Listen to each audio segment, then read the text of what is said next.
кылышыбыз керек экен. Кандай ишенимде, кандай мүнөздө, кандай адепте болушубуз керек, кайсы нерселерди аткарышыбыз керек, кайсы нерселерди аткарбашыбыз керек. Bunun bardığın Kur'an-ı Kerim'de Allah Teala ayatında aytып atat. Peygamberimiz Muhammed sallallahu aleyhi ve sellem oşol ayatты çeçmelep, düşündürüp, açık aykın bayandap, ümmetini amanat katar moyunda cüktöp, anan get otat. Şunun için tuğandar, ata-enenin orada öte çoğun, barımızdan ata-eneleribizin Allah Teala'm günahlarını keçirsin. Amin. Allah'ın akısından giyinkeli akı, ata-enenin akısı. Birinci Allah'a şükür kılas, ikincisi ata-enege şükür kılas. Başkalar turup durat. Birinci Allah Teala'ga ibadet kılas, ikinci Allah Teala'dan giyinele ata-enege jakşılık kılas. Birinci Allah Teala'ga şirk kılbaysız, ikincisi ata-enege ak bolboysuz. Toң moyunduk kılbaysız. Allah Teala özü aytып атат. Anişkurli vali validay. Mağa şükür kıl. Жана ата-энеңе şükür kıl. Жақындатып ayt.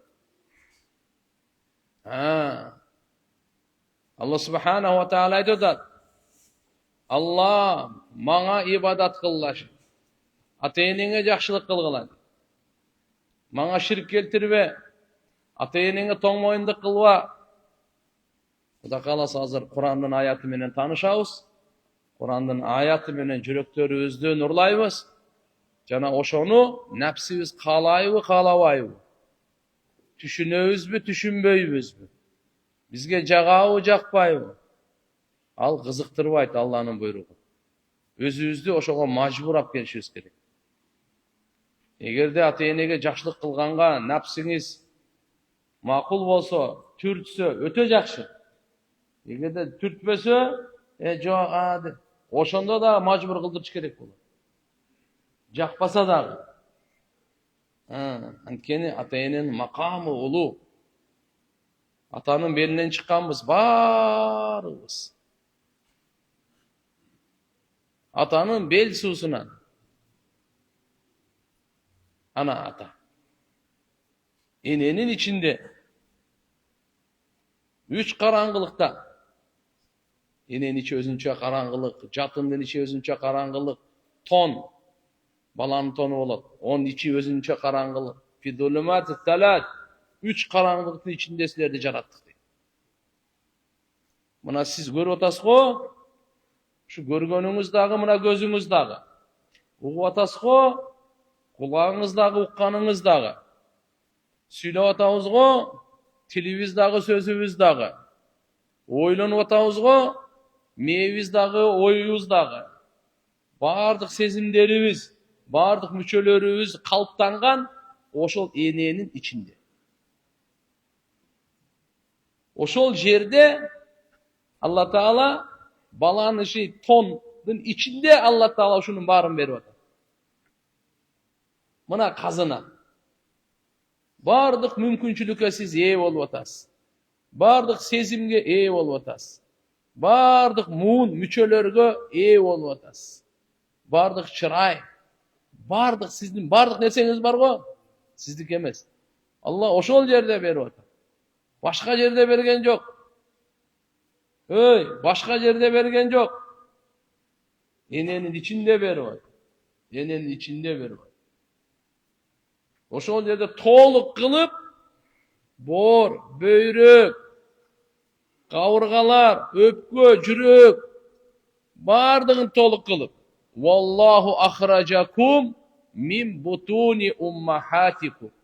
Allah sizlerdi çıkardı enеңердин içinен. Biz başka jaktan gelgen jokпуз. Başka jaktan çıkkan jokпуз. Birönün bir zavodundan, birönün bir fabrikasынан, birönün kompüterinden biz kuralgan jokпуз. Mına qayerde kuralganbız? Qayerde kuralganbız? Qayerde tüzelgenbіз? Qayerge öngdölgenbіз? Qayerde jetilgenbіз? Enenin sütü, enenin kanı, enenin kaygısı, ana. Mına uşul jerde kelip oturdu. La ta'lamuna şey'a. Enеңердин içinden çıkkanыңarda eştekeni bilbeyt eleňer. Allah Taala bunu aytıp, özünün kılgan jakşılıktарын, sizlerge bergen bilimin, mına aytıp otat. Ey, eş nerseni bilbeyt eleň. Sende ilim jok ele. Tanıy turgan ilim jok ele. Tüşör zamat kim atasını tanıdı? Tüşör zamat kim apasını tanıdı? Kim özün tanıdı? Kim ulutun tanıdı? Kim urusun tanıdı? Kim asmandı tanıdı? Kim cerdi tanıdı? Allah aytatar, eştekeni bilbeytler. Mınake Kur'an, jüreke oturguza turgan hakikatty aytkan Kur'an, hakikatty düşündürgen Kur'an. La ta'lamuna şey'a, kıpınday dağı nerse bilbeytler. La ta'lamuna şey'a. وَجَعَلَ لَكُمُ السَّمْعَ وَالْأَبْصَارَ وَالْأَفْئِدَةَ. Allah Teala barık muğun muçöğünü jarattı. Biroq en ilimge bulak bolgan, ilimge tüp bolgan üç nerseni: göz, kulak, jürek. Allah sana berdi uşu. Gözdü berdi, görgenge. Kulaktı berdi, ukkanga. Jürekti berdi, hakikatty düşüngenge. Uşul üç nerse ilimdin bulağı. İlimdin bulağı. Gözüz menen apabızı tanıdık. Atabızı tanıdık. Akkaranı tanıdık. Gözüz menen kızıldı tanıdık. Gözüz menen januar menen insandı ajrattık. Gözüz menen ilim gelip atat. İlim alıp atabız. Kulağımız menen ugup atabız. Ekiye ekini koşsa tört ekenin. Ya. Bardık nerseni ilimi göz kulak. Başka kaktan aldın sen? Sen atın Bakıt eken, Taala eken, Abdurrahman, Abdullah, Muhammed eken kaktan bildin sen? Kulaka aytdı, jüreke geldi. Men bilip aldım, men atım Kanança eken. Üçü jürektin bular. Allah Taala uşul üç müçö turalı kıyamat günü özgöçö soragalar. Aramga işletken joksun bu? Şaytanga azgırılıp, gözüňü, kulağыңды, jüregиңди Allah Taala Kur'anda aytıp koygan. Oğuңuz. La taqfu ma leysa laka bihi ilm. İnne sam'a vel basar vel fuad kullu ulaika kanu anhu mas'ula. Bilbegen nersengden artынан düşbö. O urmatlı adam. O berekeli musulman. Bilgen oğup tur. Bilbegen nersengden artынан düşbö dep Allah buyruk berdi. Hazret Katada rahmetullahi aleyh aytar. Bunun manisi hiç kaçan ukpağanında uktum dep aytma. Görbögönüңdü gördüm dep aytma. Senin soran için. Bilbegeningdi bilem dep aytma. Ukpağanыңды uktum dep, görbögönüңdü gördüm dep, bilbegeningdi bildim dep aytpa. Bilbegenin артынан düşpö degen manisi şu. Ne üçün? Antkeni göz, kulak, jürek uşunun her biri kıyamat günü soralat dedi. Biz жооп берет экенбиz da. Egerde görbögöňdü gördüm dep aytsaň kıyamat günü öldüm anda. Ukpağanыңды uktum dep aytsaň öldüm anda. Bilbegeningdi bilem dep ayta turgan bolsaň жалган da. Sen özüňdi özüň ne aldap atasın? Görbögöňdü gördüm dep жалган aytyp. Укпагаңды уктум деп жалган айтып атасың. Билбегенди билем деп сен жалганчы болуп атасың. Шуну Алла Таала тыюу салып атат, дагы эскертүү берип атат. Мен силерге илимдин булагын берген көз, кулак, жүрөк кыямат күнү ар бири суралат dedi. Ар бири суралат. Айтып аттык эле, эненин ичинде ушул көз берилди бизге. Эненин ичинде ушул кулак берилди. Эненин ичинде ушул аң сезим, акыл эс. Ушулардын баары жүрөк берилди, мээ берилди. Мынаке эненин орду, мынаке атанын орду. Ушунун баардыгын Кур'ан-ы Карим айтты. Кур'ан Алланын сөзү, жаратуучунун сөзү.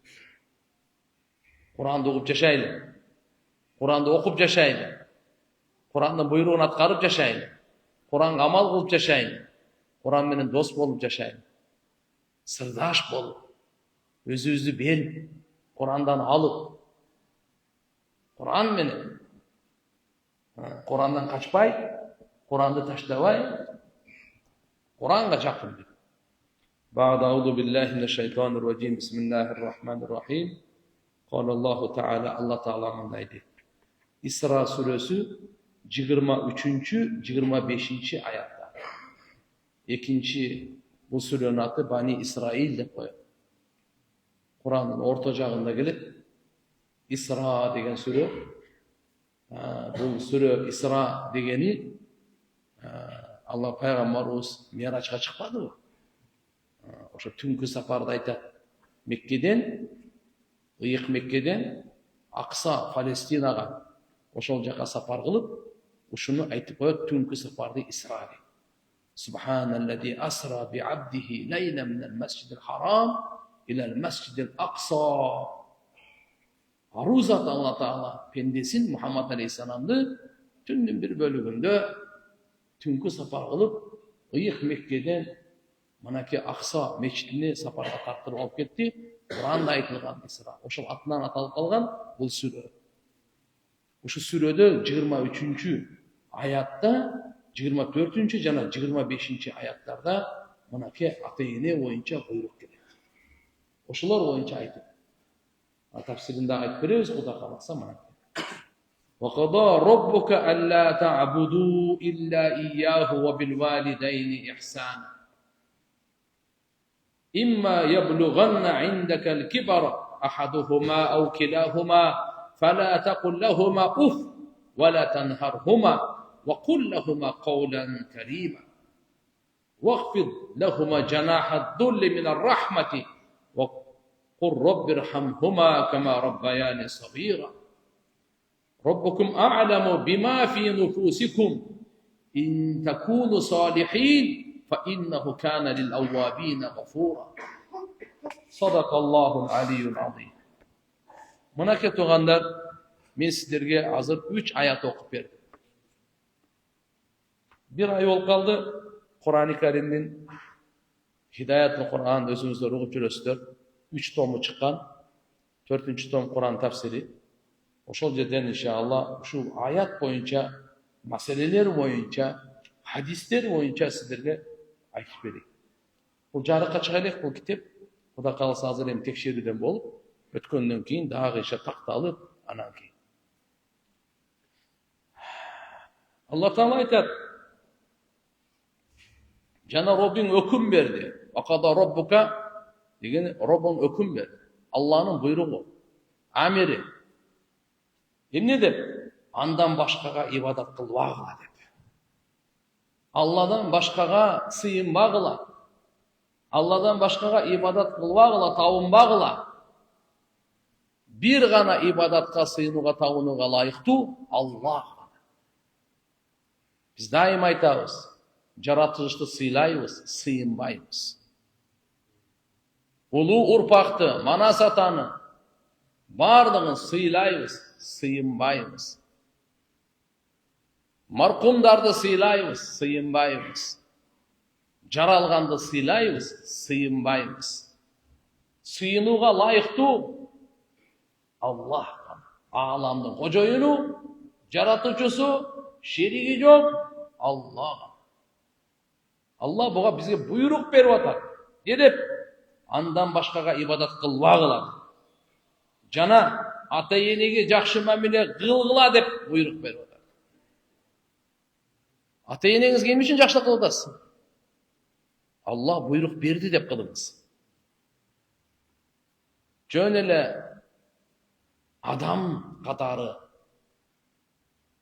insan катары эмес. Allah'ın buyruğun atkarıp atam. Meni jaratkan, maňa jan salgan, menin janım çıgara turgan, ertege aldına bara turgan uluu zattın buyruğun atkarıp men ataga jakşılık kılıp atam, apaga jakşılık kılıp atam. Жөн эле жакшы бала болуш үчүн эмес. Элдер ата-энесин сыйлайт экен, мен деле ата-энемди сыйлайын деп, аны үчүн эмес. Allah'ın buyruğu üçün kılsanız, buga sooп alасыз. Öte ulu soopторду alасыз. Öte ulu darajаларды alасыз. Ата-энеңиz sizdi kadırlabasa dagы, sizge jakşı mamile kılbasa dagı, siz şu Allah'ın buyruğunu atkargan üçün soopторду ala beresiz. Ölgөнгө чейин atkarganga, ölgөнгө чейин soop darajalarda ala beresiz. Şoň üçin musulman adam ne üçün çın söyleyip? Allah buyruk verdi. Ne üçün sına kılbayt? Allah buyruk verdi. Ya, ne üçün teke verilenbeyt? Allah buyruk verdi. Ne üçün adaldan jeyt? Allah buyruk verdi. Ne üçün üy bile bala çakasın adaldan bagat? Allah buyruk verdi. Ne üçün namaz okuyt? Allah buyruk. Ne üçün oruza? Allah buyruk verdi. Ne üçün zeket verdi? Allah buyruk verdi. Bir tuğanlarda ne üçün sıylayız? Allah buyruk verdi. Ata-enege ne üçün jakşılık kılabыз? Allah buyruk verdi. Allah'ın buyruğu dep kılaylı. Sonra araktı taştap koygan jakşı. Taştaş gerek. Biroq emne üçün taştadыңыз? Bul den soğluğa jaman eken. Nege jaman eken? Жоқ. Den soğluğa jamanı var. Biroq Allah aram kılgan, oşon üçün taştadım deyin. Arak akıldı getiret eken. Toyda şermende bolupmun. Şımımı bulgap alıpmın. Ya, arınge sayılıp, murdum sınıptı. Ya, itele bolgan turbayım. Çoçkodan da jaman bol. Maymulday var burjalamda jaman bolgan turbayım. İçkenlerge. Belek bu sözler. Şunun bardığı bolat da. Şunun üçün, an üçün emes, şermende boluşun. Allah aram kılgan, oşon üçün taştaymiz. Bardığına kutlasın. Müslüman adam mına ket olgan. Ne üçün kumar oynaganda taştayın? Ne üçün naşa çekken taştayın? Allah buyruk bergen. Allah buyruk bergen deymiz. Miyege oturguzaydı şunu, jürek oturdu, savaktın paydası uşul bolsun. Bu jerde Kur'an'ın savabı olur. Kur'an'ın hayat okulup atır. Allah'ın sözü aytılып atır. Tuğandar oşon üçün jürökö, Allah buyruk berdi dep atanany sıylaylı, Allah buyruk berdi dep apany sıylaylı, sebep Allah buyruk berdi mınake. Andan başkaga sıyınmagıla, ikincisi ata-enеңерге jakşı mamile kılgıla. Eger sen aldığında al ekөөнүн birөөsü, je ekөө teң karılıkka jetse, anda alarga uf dep aytpagın dedi. Ekөө teң. Karılık uçurda. Jaş kezde dele aytpaş gerek uf depçi. Biroq özgöçö ata karıganda, ene karıganda alar jaş bala kıyalı bolup kalат. Oşol uçurda her bir söz oor tiyet. Jaşırak кезинде ниче албай коет эле. Az kişine karıp kaldı, ança-munça oğurup kaldı. Murdağıda, yaşlığında küçüğü yok. Birinin kolun karap kaldı, senin kolun karap kaldı. Oşol uçurlarda uğu al. Allah aytып atar. Uf dep aytpa. Ne dep aytып atar? Tajattı da. Aytı veret, şakırı veret. Anday dey veret, bunday dey veret. Uşunu uf dep aytır. Уф деген сөз, тырмактын кири бар го. Ушул жерде айтат. Ушунчалык дагы иренжитпе. Жүрөгүн оорутпа. Сабыр кыл, көтөрүп кой, сен жашсың. Бирок ата-энеге уф деп айтпа. Алымдар китептерде жазып койгон. Уф деп айтуунун мааниси жүрөгүн оорута турган сөздү, жүрөгүн оорута турган ишти кылба. Жүрөгүн оорута турган сөздү айтпа, жүрөгүн оорута турган ишти кылба. Алланын буйругу. Жана ал экөөнү кагып силкпе. Алланын буйругу. 70-80-ге чыгып калды. Баягы сен сөзүңдү эле кайтара албайт. Отурбайсыңбы? Кайра эле чыга бересиң. Астагфируллах. Буну шайтан менеп алды, точно. Ата-энеси ушинтип кагабы? Ата-энеси ушинтип силкеби? Мына тарбия. Мына Курандын аяты. Мага дагы сизге дагы кыямат күнгө чейин келе турган инсандын көзүн ачып коет. Алланын сөзү бул. Ушул буйрукка каршы чыкпа. Ушул буйрукту тебелебе. Ата-энеңе жакшылык кылганга, алардын алдына уф дебегенге, аларды кагып силкпегенге кудайлык буйрук келди. Канча кыйын болуп кетти. Миллиардер, падыша, бий болуп кетти. Чемпион болуп кетти. Эмне гана болуп кетпейсиңби? Мен башында айттым. Ушунун бардык күчтөрү эненин жакынында берилди эле. Эненин ичинде берилди эле. Бирок бүгүн биз Курандан узак болгонубуздан, окубагандыгыбыздан, ичине кирип окубаган каяка кетип калдык биз азыр. Кана ата-эненин урматы. Ушул жерде отургандар баарыбызга. Өзүмдөн баштап баарыбызга тиешелүү. Алла Таала айтып атат. Бирик кагып силкпе. Кыздар дагы, балдар дагы. Ата-энелери кагып силкенге такыр акысы жок. Грамм акысы жок. Нерек? Жана аларга урматтуу сөз айт. Аллах. Коулан карима. Сөз сүйлөсөң, сенин тилиңден только урматтуу сөз чыксын. Жөнөкөй сөз эмес.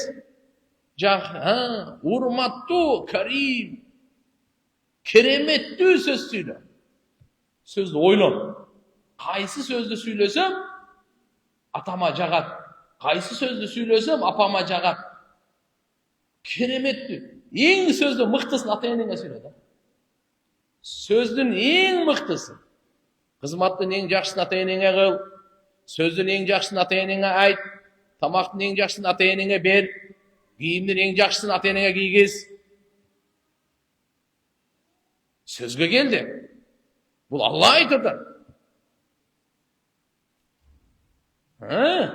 Ошон үчүн мен башында аяттарды айтып койдум. Каалагандар карасын, каалагандар эмес, барыбыз карайлы. Не деп атат? Ва куллахума каулан карима. Ал экөөнү, ey бала, ey кыз, ал экөөнү кереметтүү сөздү сүйлөдү. Кереметтүү сөздү сүйлөдү.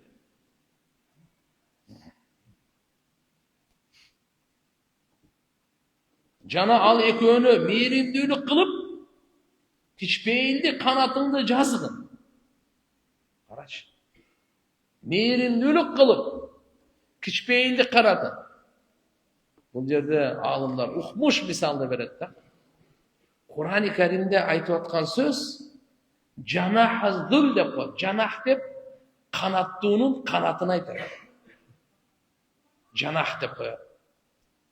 Ушунун кордук канаты дейт. Буну мисалы мындай да. Bir чымчыкты атсаң, bir канаттууну атсаң, өлгөн жок, канаты сынды. Не болду? Канаты сынды. Жанына барсаңчы, көгүчкөн, чымчык, канаттууну карасаң, канаты сынып жатат. Сен аттың эле канаты сынып жатат. Сени кантип жалдырап карайт билесиңби? Ошо канаттуу, канаты сынган, сени караганда жалдырап. Кара. Кантип карайт? Сен ата-энең ошондой карагын деп атат Алла Таала.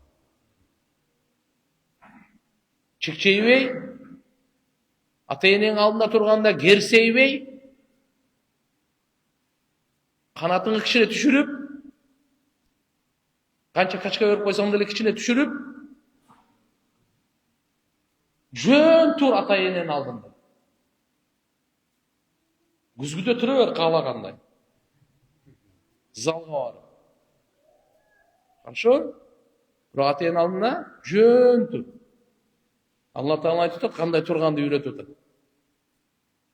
Мен силерге айтып койдум, канаты сынган канаттуу жалдырап, ай азыр мени кармайт, уча албайт. Отпор бере албайт бул, канаты сынган. Көзү жалдырап атат. Ата-эненин алдында ошондой турда атат. Эмне болуп кетсең дагы райымдуулук канатын жайгын. Кордук канатын жайгын. Айтып атат. Кичпейилдик канатыңды жазгын. Кичпейилдик канатыңды жазгын. Ал экөөнө мээримдүүлүк кылып, райымдуулугуң менен кичпейилдик канатыңды жазгын. Ага ташпоор болуп өзүңдү көрсөтпөсүң. Жана айткын, не деп? О Роббим, ал экөөнө райым кылгын. Кандай алар экөө мени кичинемде тарбиялагандай. Мына дуаны ар бир бала жатташ керек, ар бир кыз жатташ керек. Кимдин ата-энеси болсо, тирүү болсун, өлгөн болсун, ата-энең барбы жокпу? Ата-энеси жок, жаттабай эле койсун. Ким ата-эне менен бу дүйнөгө жаралып келген болсо, ошо жаттасын. Шеде отурганыбыздын кээ-бирлерибиздин ата-энеси өтүп кеткен, кээ-бирлери ата-энеси бар. Көпчүлүгүбүздүкү бар. Кээ-бирлер бирөө өткөн, бирөө жок. Тирүү болсо дагы, өткөн болсо дагы мына дуаны сиз айтууңуз милдеттүү. Роббирхамхума кама роббаяни сагира деген дуа. Айтыңыздар. Роббирхамхума кама роббаяни сагира. Жаттайсыз билбейм, бирок бир айттырдым деп мен кыямат күнү айта алам да. Алла Таалага мына бир жаттайын. Бар нерсени жаттап алдым. Телефон барын жаттап алдым. Бүткүл дүйнөнүн футболисттердин, ырчы бийчилердин барнактарын жаттап алдым. Өлгөн өлүктөрүн деле жаттап алдым.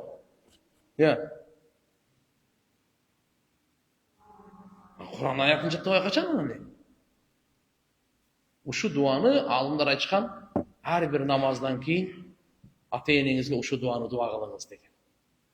Ким ушу дуаны кылып жүрсө, кыямат күнү бу дүйнөдө эгерде билип билбей ата-энеге жакшы кызмат кыла албай алар өтүп кеткен болсо, ушу дуаны өлгөнгө чейин кылып жүрсө 5 вакыт намаздан кийин иншаалла ата-энесине жакшылык кылгандан болуп тирилет деген. Кайсы дуа экен? Роббирхамхума, о Роббим, мен ата-энем райымдуулугуңду алчы деген дуа. Атама райымдуулугуңду кыл, апама райымдуулугуңду кыл. Алла райымы менен бу дүйнөдө ахиретте. Алланын райымы Алла өзүнүн райымы менен бейишке киргизет. Райымы менен ырыскы берет, райымы менен сактайт, райымы менен жашоо берет. Райымы менен иззат берет. Алланын, Аллаху акбар, райымы чексиз. Бирок сизге бизге түшүндүрүш үчүн Алла Таала хадисте келет, Бухари шарифте, Алла Таала өзүнүн рахматын 100гө бөлгөн.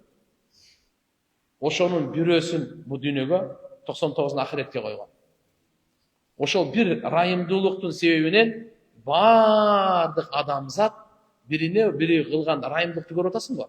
Сүйүү, сыйлоо, жаныбар дажечи өзүнүн баласын тебелебей, жаже ошо жырткычтар, карышкыр, арстан дагы баласына райымдуулук кылат. Жылан дагы баласына райымдуулук кылат. Ушунун бардыгы Алланын бир райымынын бөлүгү. 99'un Allah ahiretке коюп койгон. Ким иман менен келсе, бул бирди 99'да кошуп туруп ошого беребиз дейт. Ошон үчүн Алладан ата-энеге сурай турган райымдуулук болот. Мына сизди кичинекей сөз болгон менен ичинде сырдын бардыгы ичинде, сооптун, кереметтин, жакшылыктын бардыгы ичинде, райымдуулуктун ичинде.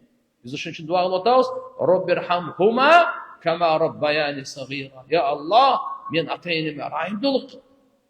Не деп атабыз? Ата-энеме райымдуулук түшүнүп алдыңыз, а? Тирүү кезинде болсо, я Алла, райымың менен жашоо бер. Райымың менен денсаулык бер. Райымың менен ыззат бер. Райымың менен адал рызкы бер.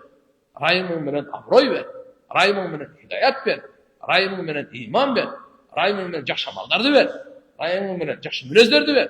Өлүп кеткен болсо, я Алла, райымың менен кабыр азабынан сакта. Райымың менен дозок оттон сакта. Райымың менен бейишиңе киргиз. Мына сизге. Кичине үстүртөн айттым. Атак мен чечмелеп кирсем, таң атып кетет. Алланын райымы бүтпөйт дагы деле. Роббирхамхума. Я Аллах, ата-энеме райымыңа бөлө. Райымыңа ал, райымдуулук кыл ата-энеме деген. Ушуну кайсы бала кылбайт? Билбейм, ушундай бактысы адам барбы жокпу? Ар бир мусулман эркек, аял. 90-га чыксаң дагы ата-энең бар да бар, бирок өткөн да. Ата-эне менен келгенсиң да. Всё, мына дуа. Жаштарга өзгөчө. Роббирхамхума кама роббаяни сагира. Караңыз аркасына эмне деп атат? Мени кичинекей кезинде бул ата-энем райымына алып, 1 айлык кезинде, 6 айлык кезинде, 1 жашка толгонуңда билесиңби? Сен ата-энең кандай боорукерлик менен, мээримдүүлүк менен, райымдуулук менен памперсиң алмаштырып турган. Сен эркелеп, тип сени кучактап, мойну кайрылып кетпесин, бели кайрылып кетпесин. Я. Ошондо алар кандай райымы чачты эле? Бүгүн эми сиз райымыңызды чачыңыз, Алладан райымын сураңыз. Мына дуа келди. Кыргызчасында жаттап алайын. Орусча ойлонгондор бар да. Ал орусчасын жаттап алсын. Орусча түшкөндөр бар, түш көргөндөр бар. Всё. Англисчасын жаттап ал. Кайсы сөздү сага мээңе жакшы отурса, ошо бул арабчасын окуганча ошол болуш керек. Кыргызча мээде туруш керек. Казакча мээде туруш керек. Роббирхамхума кама роббаяни сагира. Я Аллах. Бир жолу болбойт, 3 жолу айтасың. Канча жолу айтасың? Анан ошондо подключение болот. Кээде айта бересиң, мээде зордой болот. Же акча болот, дүйнө болот, иш болот. Тилиңден чыкты, жакшы. Бирок ат душу жүрөктөн чыкпай калды. Ошон үчүн 3 жолу шашылбай айтсаң, жүрөктөн чыгат. Бул башкача дуа болот. Азыр бекапардын доору. Дүйнө баскан доор. Айтып атканыбызды өзүбүз билбей калып атабыз. Эмне деп дуа кылып атканымды өзүм түшүнбөй калып атам. Ошон үчүн уламалар айтат, мындай ушундай дуалардан шашылбай, жакшылап 3-3 кайталап. О Роббим, ал экөөнө райым кыл. Кандай алар экөө мени кичинемде тарбиялаганда? Ана дуа. Бул аятта жалгыз сыйынууга ылайык зат бар. Алла Тааланын өзүнө гана ибадат кылууга буйрук берилди. Андан соң ата-энени өзүнө жакшылык кылууга өкүм кылынды. Бул Алла Тааланын пенделерине амири, буйругу, өкүмү бул. Бул пенделердин ыктыярына коюлган иш эмес. Жана бул буйрукту аткарууга ар бир пенденин милдети. Аллахтын ибадатынан кийин кыла турган иш ата-энеге жакшылык кылуу. Аллага ибадат кылыңыз, андан кийин да кыла турган иш ата-энеге жакшылык кылуу. Бул да Аллахтын амири. Ибадат кылуу да Алланын амири, ата-энеге жакшылык кылуу дагы Алланын амири. Алла Тааланын өзүнө ибадат кылууга чакырган буйруктан кийинки эле аткара турган буйрук кылып, ата-энеге жакшылык кылууну бекемдеди. Бул эки өкүмдүн бир аятта, бир сүйлөмдө баян кылышынын өзү эле исламда ата-эненин акысы канчалык улук экенин көрсөтөт. Мына биздин ислам динибиз кандай дин экен? Ислам дин кандай дин экен? Бекем кармайлы динибизде бекем болойлу. Башка бир дагы башка динде мынандай айтылбайт. Ата-эненин исламдагыдай орду айтылбайт. Егер алардын ата-эненин бирөө же экөө тең сенин колуңда карылык жашына жетишсе, аларга карап уф дебе, жана алардын сөздөрүн кайтарба, аларга дайыма жакшы сөз айт. Перзент ата-эненин алдында өзүн канчалык кичпейил тутса, ошончолук жакшы. Ал бүтүн мээримин кичпейилдик менен ата-энесине арнаса, ал аздык кылат. Өмүрүңдү арнасаң ата-энеге, ал аздык кылат. Ошону менен бирге дайыма аларга Алла Тааладан райым, боорукердик тилеп, дуа кылып туруусу зарыл. Ата-энени урматтоо, сыйлоо маселесинде эч бир түзүм же тарбия каражаты исламга тең да, жакын да келе албайт.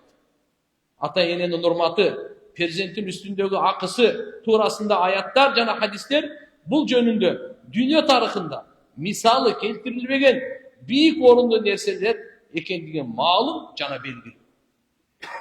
Хафиз Абу Бакр ал-Баззар Бурайдадан разияллаху анху, ал кишини өз атасын кылган риваятта төмөндөгүлөр келтирилет. Бир адам зияратта энесин көтөрүп жүрүп, таваф, Кааба айлануу кылдырып жаткан экен. Ал пайгамбар саллаллаху алейхи ва салламдан энемдин акысын аткардымбы деп сураптыр. Ошондо пайгамбар саллаллаху алейхи ва саллам жок, бир ох деп кейгенин акысын аткарган жок деп жооп берген экен. Көтөрүп алып ажылык кылдырган. Энемдин акысын бердим дейт. Бизге да айтып калабыз го, бир сүтүн актаган жоксуң депчи. Эмне айтат? Сүт тиякта турсун, ал сүт чоң нерсе. Бир тамчы сүт эненин өтө чоң нерсе. Жөн эле деп бир толгот бар го, же төрөгөндө бир кыйынчылык бар го, же сен ооруп атканда деп койгон. Ошо аткарылган жок дейт. Ата-энеге адептүү болуу, урматтап сыйлоо жана аларга баш ийүү өтө маанилүү.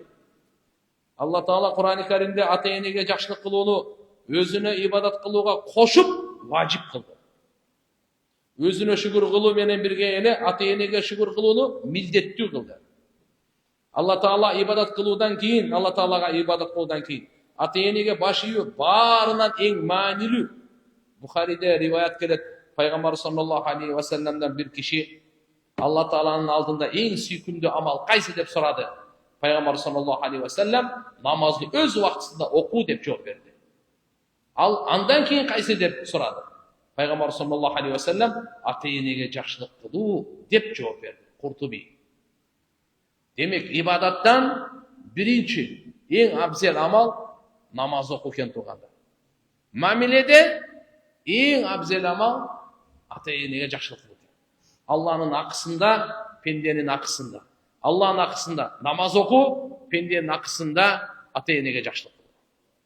Абу Дарда разияллаху анху риваят кылат. Пайгамбарыбыз саллаллаху алейхи ва саллам ата бейиштин ортоңку дарбазасы.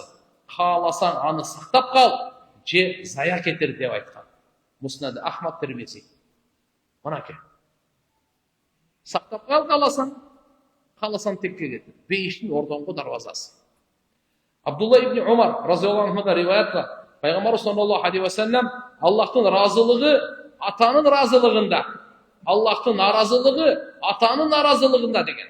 Тирмизи.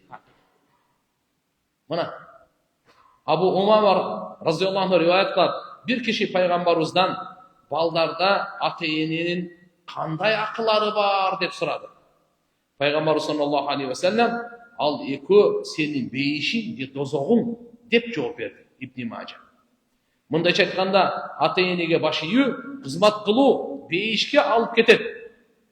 Аларды наразы кылуу, адепсиздик кылуу дозокко киргизет. Мынаны качан окуйбуз? Качан угабыз? Качан балдарыбызга айтып беребиз? Качан амал түрүндө, амал жашоодо, амал түрүндө качан аткарабыз муну? Баарыбыз ушуга бекем ниет кылайлы. Кудай кааласа иншалла ушунча сөз жөн эле абада калып кетпей ишке ашырганга аракет кылабыз иншалла.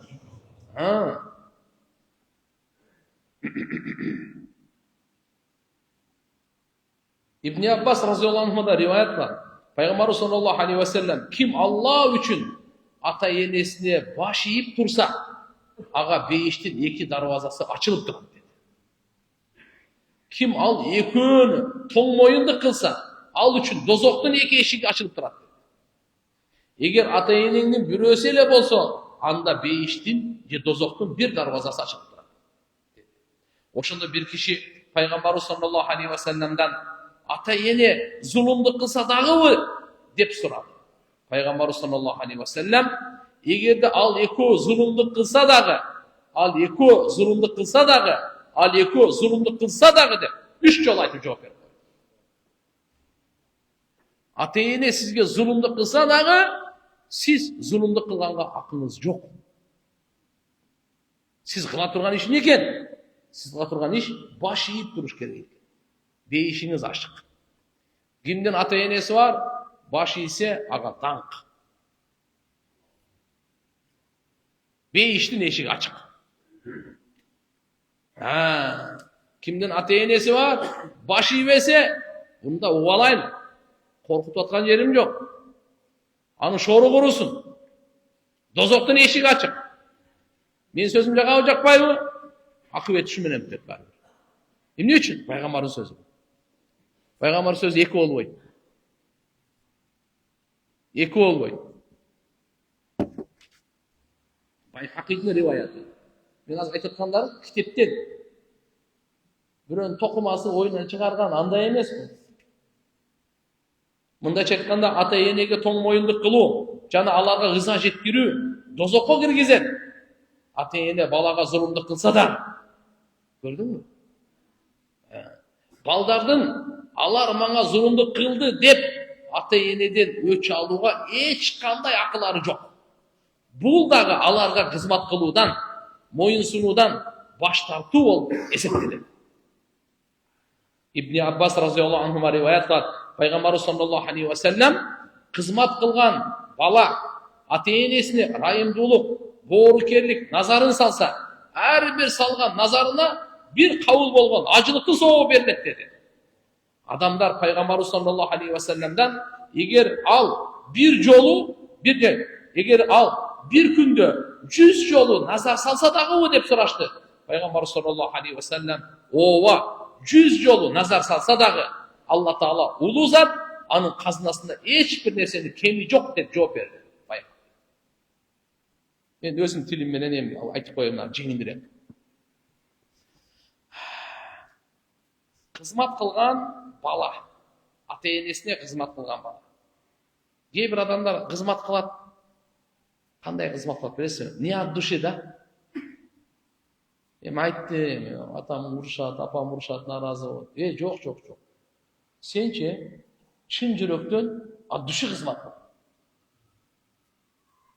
Ошондай қызмат қылған бала ата енеге райымдылық, боорукерлік назарын салса деген қараса. Аны қараса, қауыл болған ажылықтың соғын ұрасың. Қауыл болған ажылықтың соғын. Ана Пайғамбар саллаллаху алейхи ва саллям айтты, әрбір қарағанға қауыл болған ажылықтың соғын аласың деді. Сахабалар сұрашты. Я Алла, не деген керемет. Ата енеңнің жүзін қарасаң әлі ажылықтың соғын. Ата енеңнің жүзін қарасаң әлі ажылықтың соғын. 100 жолу қараса дағы деділі. Ова, 100 жолу қараса дағы. 100 ажылықтың соғуы деген сөз. 100 қауыл болған ажылықтың соғуы аласың егерде бір күнде 100 жолу қараса. Ата ене қарап елі отырған керемет екен. Ошон үшін бейіштің ешігі депті. Ошон үшін таманда бейіштің. Мына ата ене. Ата ененің ақысын бербеуінің жазасы ақиретте мурда бұл дүйнөдө эле берилет. Сіздер байкап атсаңыздар керек. Эки жактан кетип атат азырчы. Ата энеге кызмат кылгандын сооптору кетип атат. Буларга каршы чыккандардын күнөөсү кетип атат. Шарият ушинтип экөөнү тең айтат да. Эгерде сен буларга жакшылык кылсаң, жакшы мамиле кылсаң, мыналарды аласың, мынандай соопторду. Ушундай ийгиликтерге жетесиң, ушундай берекеге жетесиң, ушундай бакытка жетесиң. Жолуң ачылат, багың ачылат, дүйнөң ачылат, диниң, ахиретиң ачылат. Ем угуп ал. Эгер ата-энени какшатсаң, уф деп айтпа деп буйрук келди эле. Кагып силкпе деп буйрук келди эле. Ушулардын баардыгын кыла турган болсоң, тиягын да угуп кое бер да. Ахиретте азап өзүнчө турат сени күтүп, бирок бул дүйнөдө эле берилет экен. Кээ бир күнөөлөр бар. Туугандар, анын жазасы только ахиретте берилет. Кээ бир күнөөлөр бар. Анын жазасы тияка бар электе бул дүйнөдө эле берилет. Бул дүйнөдө эле берилет. Ошонун бири ата-энеге тоң моюндук кылган. Акысын бербөөнүн жазасы. Абу Бакра разияллаху анху риваят кылат. Пайгамбар саллаллаху алейхи ва саллям Алла Таала кааласа бардык күнөөлөрдүн жазасын кыямат күнгө чейин кечиктирип коет. Ата-эненин акысын бербөөнүн жана аларга тоң моюндук кылуунун жазасынан башка. Бул дүйнөдө бербейли. Алдардын тигиндей кылды, мындай кылды, проблема жок. Тиякта аласын да жазасын деп турат. Бир дагы жамандык жазасыз калбайт, жакшылык сыйлыксыз калбайт. Бир дагы жамандык жазасыз калбайт, бир дагы жакшылык сыйлыксыз калбайт. Кааласаң жакшылык кыл, кааласаң жамандык кыл, сага жол ачык. Бүгүн тандоо бар. Бүгүн амал кылганга мүмкүнчүлүк бар. Бүгүн эсеп китеп жок. Эртеге эсеп китеп болот, амал жок. Ошон үчүн учурдан пайдаланайлы, мүмкүнчүлүктөн пайдаланайлы. Жашоону турганда ушундай түбөлүктүү жашоогочу биз кыска жашоону рисковать этпейли.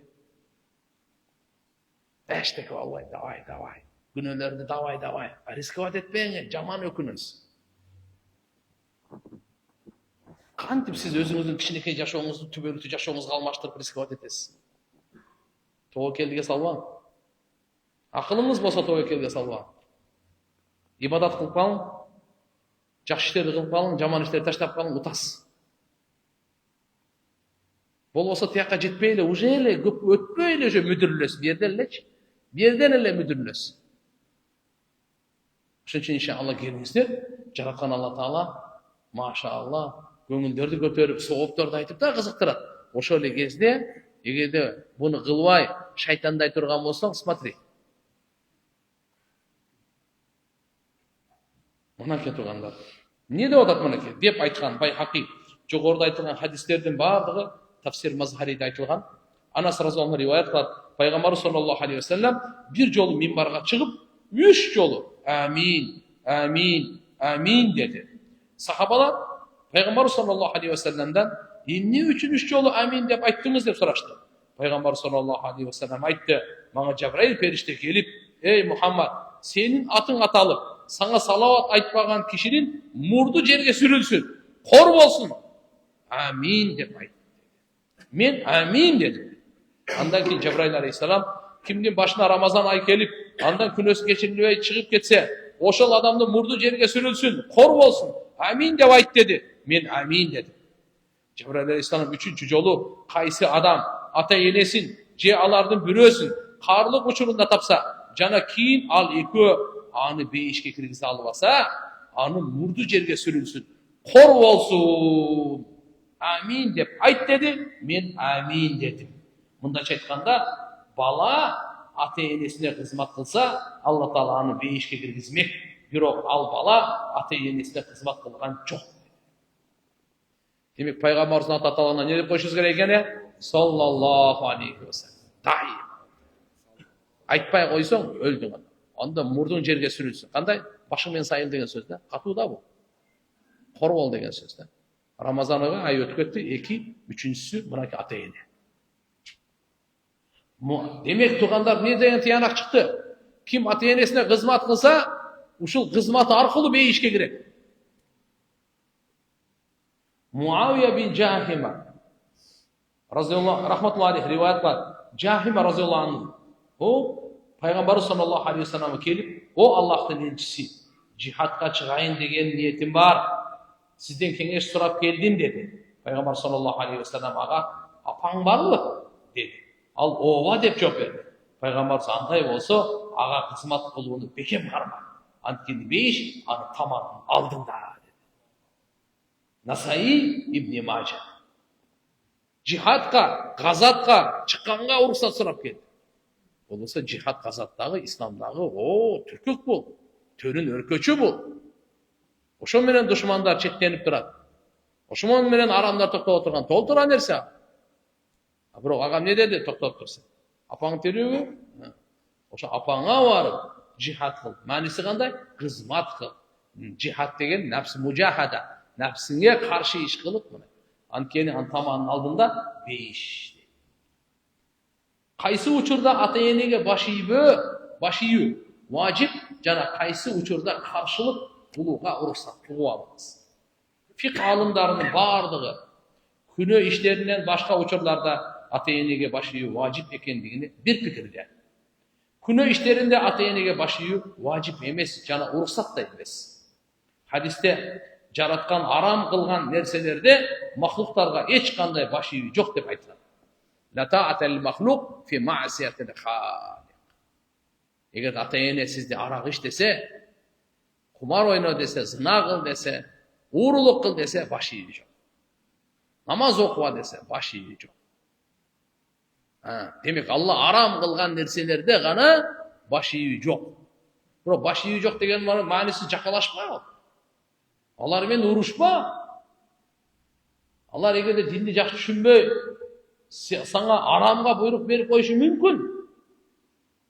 Чудасызбы?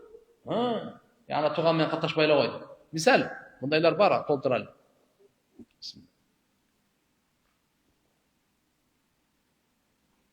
Эчтеке болбойт, молдолор айта берет, процент алып акчады.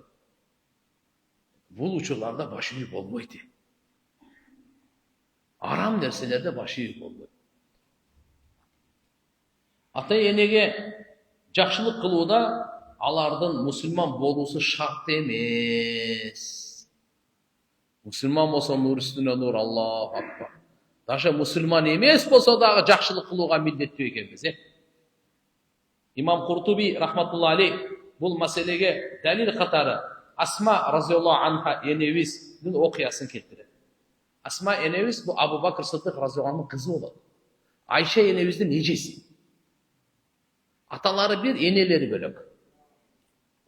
Ataları bir, eneleri bölök. Asma enemiz bu Zubayr ibn Avam 10 5 milyon kuş kavarlanan sahabalar var logo. Oşon birisi Zubayr. Oşonun ayalı olur. Zubayr razıyallahu anhu Peygamberimizin ejesinin kızı, balası olur. Ayrıla bir tuğa. Oşo Asma enemiz Peygamber sallallahu aleyhi ve sellem Abu Bakr Sıddık razıyallahu anhu o sahur ünküründe 3 gün жатпады bilesizler mi? Mekke'de Medine'ye kaç otkandaçı? Göç otkanda. 3 gün. Oşonda Asma enemiz boyunda var ele. Oşo o toğu çıkıp 3 gün tabak taşıp durgan. 3 gün tabak taşıp durgan. Boyunda geldi. Adı erkekler çalmaya kadar. Var ançam çalar. Meyli, oşo Asma enemiz aytadı. Asma razıyallahu anh aytadı. Peygamber sallallahu aleyhi ve sellem'den doğrunda apam bana müşrik, Müslüman emes avalında ziyaratça geletele. Men Peygamberimizden apam meni ziyarat kılığını kalayt. Men apam menen baylanışımды saqtaşım gerek mi dep suradı. Peygamber sallallahu aleyhi ve sellem bana ova apam menen baylanışımды saqta, ağa jakşı muamele kıl dep жооп berdi Bukhari. Al vaqtda İslam kabul alıyor, keyin İslam'da kabul algan apası. Ağa birinci Asma enemiz aldın ala kabul algan ken. Gördünüz mü? Müslüman emes, manga gelgende ziyarat kılgan kalayt, kanday muamele kılayın. Peygamberimiz ne de çok dedi. Kur'an-ı Kerim'de kafir kılgın dep aytılar. Kafir ata-ene olsa dağı jakşı muamele kılgın. Meselen, ata-enenin uruksatsız balaga jihadda katışууга bolboyt. Abdullah ibn Umar razıyallahu anhuma rivayet kılar. Bir jigit Peygamber sallallahu aleyhi ve sellem'den aldına gelip jihadga çıkууга uruksa suradı. Peygamber sallallahu aleyhi ve sellem andan ata-eneň tirүүbü dedi. Al ova dep жооп berdi. Peygamber sallallahu aleyhi ve sellem ağa sen ata-eneňdin kızmatında bolup jihad kılgın dep жооп berdi Bukhari. Mındaç aytkanda ata-enege kızmat kılуунун özüne jihadtın soğu berilik degan söz. Ata-enege kızmat kılууга jihadtın soğu berilik. Başka rivayatta uşunu menenle koşa mınday degen jeri var. Al jigit men ata-enemdi ıylatıp taştap geldim dep aytkanda пайгамбар саллаллаху алейхи вассалам ага баргында аларды кандай ыйлатсаң ошондой күлдүрүп койгон деген. Мындайча айтканда аларга барып айткын, мен силерди нааразы кылып жихадка барбайм деп айткан. Тафсир Куртуби. Ыйлатып келген да. Ата энеси айткан, барба балам, бизди ким карайт? Каяка жихадка барасың сен? Биз нааразыбыз деп ыйласа, ыйлаткан бойдон келген пайгамбарга келип кеңешке салган. Я Расулалла, мен жихадка барайын деп атам, сиз менен кеңешейин. Пайгамбар саллаллаху алейхи вассалам айтты, ата энең барбы? Ата эне бар, бар онда. Ата энеңе кызмат кылсын. Ана ошондо буну айтты да, ата энеми ыйлатып келдим эле депчи. Пайгамбар айтты, кандай ыйлатып келсең, бар ошондой күлдүрт эми сен. Ыйлатканды билесиң. Я, ыйлатканды билген, эмнени да билиш керек экен, күлдүрткөндү да билиш керек. Хорошо? Анан эртеге сен ыйлатып бирсөөнү күлдүртөм деп жүрбө, андай эмес. Сразу айтып коеюн анан. Жаштар да башка жактан түшүндүрбөсүн, Аллаху акбар. Ата эне, ла иляха иллаллах.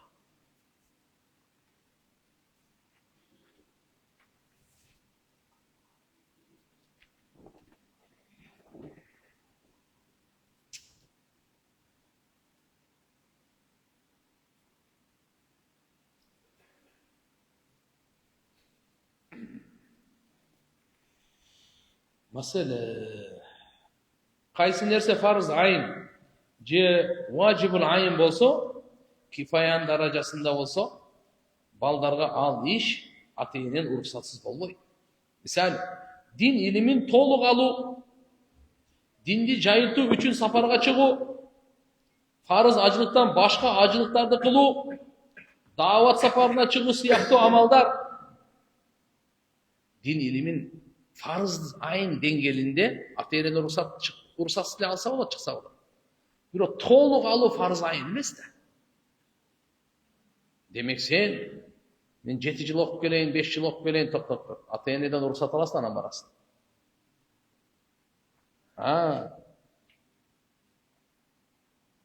Çünkü acılık farz ne? Ağa ruhsatın gereği yok. Bu şey senin millet barışın gerek ağa. Biro bir jol farz atkargandan kийинки acılıklar ata-eneden ruhsatı men barasın. Ata-enen koksa aytsa yok balam yaka oturup turar, mağa kısmat. Söz. Hasan Basri rahmatullahi aleyh aytkan. Farz acılıktan başka kийинде acılık kalsın mı? Nafilde acılıkta. Men apam menen çay içip oturganım nafil acılıktan soğuğum köp dep işenem degen. Dedi? Ertemenenki çayda aytıp koyup, futurda koyup. Ertemenen apam menen çoğu çay içkenim deydi. Acılıktan soğuğum köp dep. Farz acılık emes, nafil acılık. Mesele ata-enenin tuğandarına jana dostlarına jakşı mamile kılуу, özgöçö alar dünyadan ötüp ketişkenden keyin. Abdullah ibn Umar razıyallahu anhuma rivayet kılar. Peygamber sallallahu aleyhi ve sellem ata kayçık bolgondan anın dostlarına jakşılık kılуу, jakşılıktın en jakşısı bolup eseplenip. Ata ötüp ketti. Emi atama bir jakşılık kılsam bolobу деген. Бар. Atanın dostlarını sıyla. Atanın dostlarını sıyla. Atanın tuğandarını sıyla. Oşol ata-enene, atana jakşılık kılgandar soğuk deydi. Abu Usayd razıyallahu anh rivayet kılat Peygamber sallallahu aleyhi ve sellem biz Peygamber sallallahu aleyhi ve sellem'in aldığında oturgan elek angıça Banu Salama urusundan bir kişi girip geldi de o Allah'ın elçisi menin ata-enem ötüp ketkenden keyin menin moynumda alardın kandaydır bir akılları kalabı dep suradı da. Men jakşılık kıla turgan dep suradı. Peygamber sallallahu aleyhi ve sellem ova alarga dua kılуу, alar üçün Allah Taala'dan kechirim suroo, alardın uwada kelişimlerini atkarуу, alardın tuğandары menen jakşı mamilede baylanışta bolуу, jana alardın dostorun sıylоо dep жооп berdi İbn Majah, Abu Davud. Ata-ene ötkөндөн keyin dagı bizim moynumuzda alardın akısı var eken. Alarga dua kılуу bizim moynumuzda ata-enenin akısı eken. Allah Teala'dan ata-enebizge geçirim suraylı. Ya Allah atamның günahını geçir. Ya Allah apamның günahını geçir. Алардын убада келишимди кара. Атаңыз бир нерсени айткан сизге. Апаңыз сизге бир нерсе айтып кетти эле. Ананы карап койгула, буну карап койгула, мынтип койгула деп. Ошо убадалардын үстүнөн кылыңыз. Алардын акысы. Маселе түшүнүктүү болуп атабы? Андан кийин алардын туугандары менен жакшы мамиледе. Атанын туугандары бар, эжелери бар, карындаштары бар, агалары бар, инилери бар. Апанын туугандары, тайкелери бар, тайлардын бардыгы. Аларга не дейт? Жакшы мамиледе, байланышта болуу, мамилени үзбөң, болор болгон акчага. Дүние эмне? Азыр карасаң, кичине болор болгон акчага мамилени үзүп кой. Бул динсиздик, шайтандык. Жана алардын досторун сыйлоо. Бул дагы мына мойнуңузда ата-энеңиздин акысы экен. Апаңыздын досторун сыйлап коюңуз. Хотя бы жакшы сөз айтып кой. Чай бербесең деле, жол салбасаң деле. Атаң досторун сыйлап кой. Хотя бы жакшы салам деп айтып кой. Унутуп калбай. Ошолор менен чогуу жашады эле, достошду эле, чогуу жүрүштү эле. Пайгамбар саллаллаху алейхи ва саллям момундардын энеси Хадича разияллаху анха дүйнөдөн өткөндөн кийин анын досторуна белектерди жиберип турат эле. Анын акысын берүү максатында. Азыр айтып аткан далил менен. Бухариде риваят келет. Хадише Айша энебиз айткан бар. Мен дейт, Хадиша энебиз өтүп кеткен. Бирок пайгамбар саллаллаху алейхи ва саллям ошол Хадиша энебиздин досторуна белектерди жиберип турат эле. Жакшылыктарды кылып турат эле. Не? Анын акысын берип турат эле, карачы. Айша энебиз анан айткан бир жолу, я Расулулла, сиз Хадичени аябай көп айтасыз. Өтүп кеткен болбосо. Пайгамбарыбыз көп эстейт. Аны айтты. Ал эч ким мени тастыктабаганда тастыктаган. Мага жардам бербеген, жардам берген эч ким жок, ошол учурда жардам берди. Анан Ибрахимден башка 6 перзент, 2 уул, 4 кыз Хадича энебизден да. Хадича энебиз Меккеде өткөн. Меккеде Жаннату Муаллат деп коет, ошол жерде коюлган. Алланын саламы келген эне ушул. Кимдин саламы? Разычылык итак эле, саламы келген. Анандай Фатима энебиздин апасы. Ата-энеге адеттүү болуу, өзгөчө алар карыган учурда.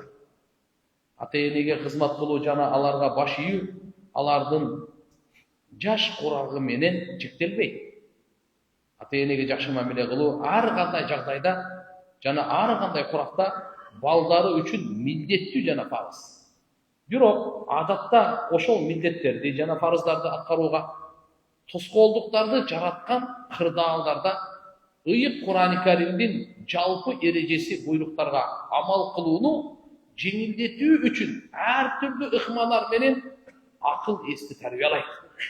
Мындай кырдаалдарда өкүмдөргө баш ийүүнүн зарылдыгы дагы бекемделет. Ата-энелер карыганда балдарынын кызматына көз каранды болуп, өмүрлөрү балдарынын райым берешендигине, жакшы мамилелерине муктаж болуп турган кезде алар балдарынан бир аз болсо да кайдыгерликти сезишсе, бул нерсе алардын жүрөгүндө жара болуп калат. Бир жагынан алганда карлыктын белгилери адамды табигый түрдө гыжырлантат. Экинчи жагынан карлыктын акыркы мезгилинде акылы жана түшүнүгү тайый баштаганда алардын каалоолорун жана талаптарын толук аткаруу балдарына кыйын болуп калат. Кур'ан-ы Карим мындай абалдарда ата-эненин көңүлүн көтөрүүнүн жана аларга рахат жеткирүүнүн өкүмдөрүн берүү менен бирге инсанга балалык кезиндеги бир абалды сен дагы siz dagı ata-enеңizге бүгүнкү күнү алар сизге муктаж болгондон көбүрөөк муктаж болгон элеңиз деп эскертет. Алар ошол учурда сиз үчүн өздөрүнүн рахаттарын, каалоолорун курмандыкка чалып, акылсыз сөздөрүңүздү сүйүү менен көтөргөндө эле, эми бул муктаждык аларга келгенде акыл эс жана ар намыс сизден алардын мурунку жакшылыгына жооп берүүңүздү талап кылат. Кур'ан-ы Каримде бул "О Роббим, ал экөөнү ырайым кылгын, кандай алар экөө мени кичинемди тарбиялагандай" деген аятында ушуга ишарат кылган. Жана жогоруда айтылган аяттарда ата-эненин каарылык жашына жеткен кезине байланыштуу баса белгилеген өкүмдөр айтылган. Азыр мына мен кыска бир 2 абзац окудум, түшүндүңүздөрбү? Угуп туруңуз. Кур'ан керемет китепте. Аллах акбар. Адамдынчы бардык алсыздыгын, табигый нерселерин, адамдын мүнөзүн Алла укмуш билет. Ошончо Кур'ан-ы Карим Алланын китеби бул. Биз каерде аксайбыз, каерде тайыбыз, каерде алсырайбыз, бардыгын айтып коет. Эмне үчүн мына каарылык мезгилди белгилеп атат дейт. Ошол жерде бизге дуа үйрөтүп атат. Мени кичинемде деп. Азыр мындай болуп калды да. Азыр каарылыкта 80-90 мени каарылыкка да кээ бир ата-энелер болор болбогон нерсеге таарынып, сөзүн кайра кайталай берген учур болуп калат. Сиздин сөзүңүздү түшүнгүсү келбей калат. Себеп кичине акыл эстен тайы баштайт да. Ушуну биз каарылык деп коебуз. Не деп коебуз? Каарылык. Эми угуп туруңуз. Ушунда сиз кичинекей кезде булар сизге кандай мамиле кылды эле? Эми сиз дагы булар ошондой мамилеге келип калды, сиз ушундай мамиле кылып коюң дейт да Кур'андачы. Сиздин убагында 1 жаш, 2 жашыңызда акылыңыз укмуш беле? Сиздин бардык кылыгыңызга чыдаштуу эле го? Бардык туура эмес иштериңизге чыдаштуу эле го алар. Туурабы? Эми ошондой наоборот болуп калды дагы, булардын кылыгына сиз чыдай турган мезгил келди. Кандай гана айтпасын, сиз аны рахат менен, мээримиңиз менен ошо жаштыгыңызды эстейсиз дагы, анан кабыл аласыз. Алла Таала мындай сабак берип атат бизге. Аллаху акбар. Биринчиден аларга уф деп айтпагын.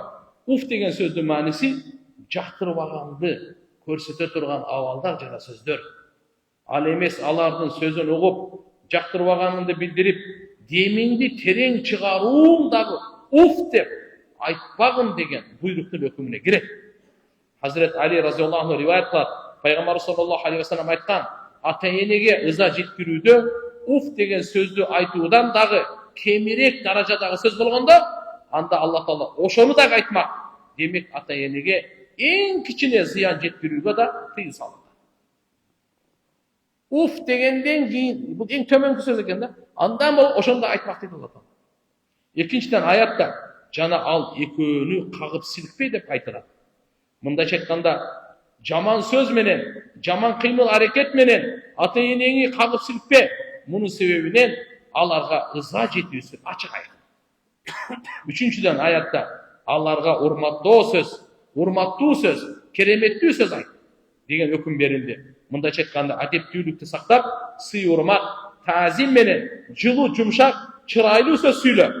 Мурунку эки өкүмдө ата-энеге эң төмөнкү даражада да ыза жеткирүүгө тыюу салынса, бул өкүмдө ата-эне менен сүйлөшүүнүн адеби үйрөтүлүп жатат. Аларга жумшак сүйүү жана боорукерлик менен үндү пас чыгарып сүйлөө керек. Саид ибн Мусайяб рахматуллаху алейх, бала ата-энеге кул өзүнүн катаал мүнөздүү кожоюнда сүйлөгөндөй сүйлөө керек деп айткан дейт. Аллаху акбар. Саид ибн Мусайяб деген табии. Сахабалардан сабак алган, тарбия алган киши. Ата-энеге кандай сүйлөш керек экен? Кул өзүнүн катаал кожоюн, строгий, суровый. Ошонун алдында кул кандай сүйлөйт? Кудум ошондой сен ата-энеңдин алдында сүйлө деген. Төртүнчүдөн аятта жана ал экөөнү мээримдүүлүк кылып, кичипейди канатыңды жазгын деп айтылды. Мындайча айтканда ата-энеңдин алдында өзүңдү алсыз, кор адамдын кебетесинде көрсөткүн. Кул өзүнүн катаал мүнөздүү кожоюнун алдында тургандай текеберленип турба ата-эненин алдында. Жана аятта мээримдүүлүк кылып деген сөз аркылуу ата-энеге кылган мамилең эл көрсүн үчүн эмес, жүрөктөгү мээримдүүлүктүн негизинде болсун дегенди билдирип жатат. Бул жерде ата-эненин алдында өзүң кор алуу чыныгы ыззаттын башталуусу дегенге ишарат бар. Ата-эненин алдында ким өзүн кор алса, чыныгы ыззаттын башталат ушул жерде. Чыныгы ыззат, урмат ушул жерден башталат. Бул жерде ата-эненин алдында өзүн кор алуу чыныгы ыззаттын башталуусу дегенге ишарат бар. Анткени бул кордук эмес, акыйкатта боорукерлик жана ырайымдуулук. Ата-эненин алдында өзүң мындай кор алсаң, мен мындай болуп калдым деп ойлобо. Бул боорукерлик, ырайымдуулук. 5-ден аятта оробу ал экөөнү ырайым кылгын, кандай алар экөө мени кичинемде тарбиялагандай деп айтылды. Чындыгында ата-энеге толук рахат жеткирүү инсандын колунан келбей турган иш. Аларга колдон келишинче рахат жеткирүүнүн пикири менен бирге эле Алла Тааладан аларга жакшылык тилеп, о Алла Таала, өзүңдүн ырайымың менен алардын баардык кыйынчылыктарын жеңилдетип, кыжалатчылык, кайгыларын арылткын деп дуа кылып туруш керек. Бул акыркы өкүм ушунчалык кеңири жана жалпы болгондуктан ал ата-энеси кайтыш болгондон кийин да улана берет.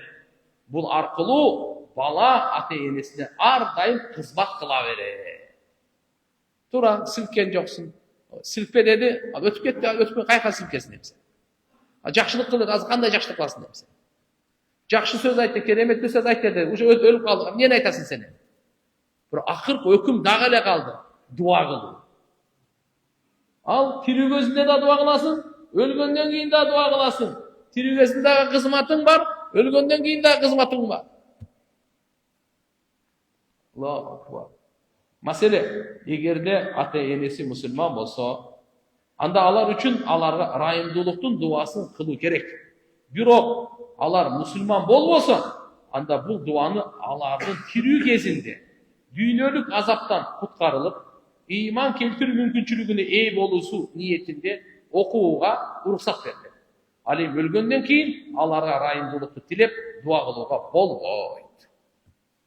Куртуби тафсиринде ушундай дейт. Тирүү кезинде окуса болот экен. Тирүү кезинде да даже аларга хидаят сураса болот. Эгерде мусулман эмес болсо, кимдин ата-энеси мусулман эмес болсо, Алла, аларга ыйман бер, хидаят бер десе болот. Алардын күнөөсүн кечир десе болбойт. Чүнтү ырайымдуулук кыл десең болот. Ырайымдуулук кылдын мааниси кандай болуп калды? Тирүү кезинде ата-энеси капыр. Дүйнөнүн азабынан куткарып, ыйман келтирүүгө мүмкүнчүлүккө ээ болуусуна ниет кылуу ушу менен уруксат берилет. Кечирим тирүү кезинде да, өлүк кезинде да болбойт. Эгерде мусулман эмес болсо. Тирүү кезинде ыйман, хидаятты сураса болот, өлгөндөн кийин ырайымды сураса да болбойт. Чүнтү маселе. Бир таң калыштуу окуя. Жабир ибн Абдулла разияллаху анхума риваят кылат.